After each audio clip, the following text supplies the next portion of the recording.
Binawian ng buhay kahapon January 14 ang driver ng tricycle na si Johnny Reyes, 44 years old, at ang pasahero nito na si Angelica Esguera, 27 anyos. Habang nasa malubha namang kalagayan ngayon ang 74 years old na si Armando Esguera, ang ama ng babaeng nasawi, matapos itong magtamo ng tama sa ulo.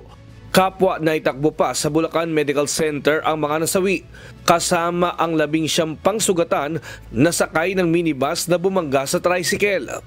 Kwento ng ilang pasahero na sakay ng minibus, bago pa sila maaksidente ay napansin na nila na nakikipag-unahan ang driver ng minibus sa ibang sasakyan at mabilis ang pagpapatakbo nito. Nakikipagkarerahan po siya doon sa isa pang minibus. Yun pang po, tapos parang overtake siya sa isang nung malapit na kami sa may CI.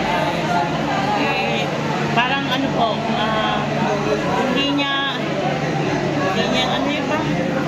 niya na-control, kinaliwa niya, yung kinabig niya pakaliwa. Hanggang sa, yun na, wala na kami malay, lahat. Yung mamalayan ko, lahat nasa na kami, sa baba na kami lahat. Ayon naman sa ilang nakasaksi, nakita niya na nag-overtake ang driver ng minibus sa binangga ang kasalubong na tricycle hanggang sa mahulog ito sa tulay.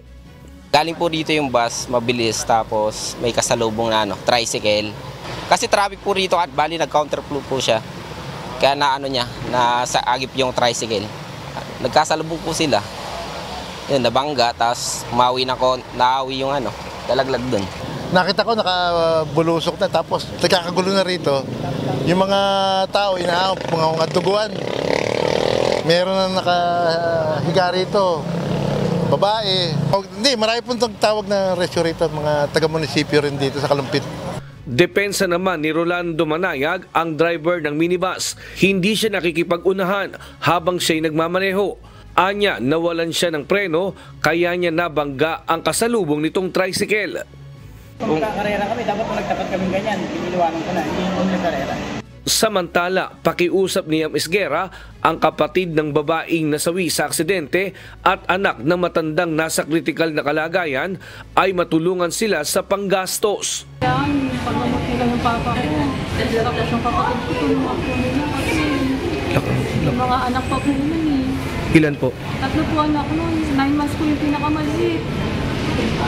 Pinapa-check up lang po, tapos nagkaganyan. Sa papa ko po, critical pa, kailangan namin lipat. Hindi pa po malipat-lipat. Kasi po walang mga hospital na may doktor sa ulo. Sa ngayon, wala namang tinamong sugat at wala ring tinamong bali sa katawan ang driver ng minibus na nakakulong na rin ito sa Kalumpit Police Station. Nestor Torres, humahataw sa balita ngayon.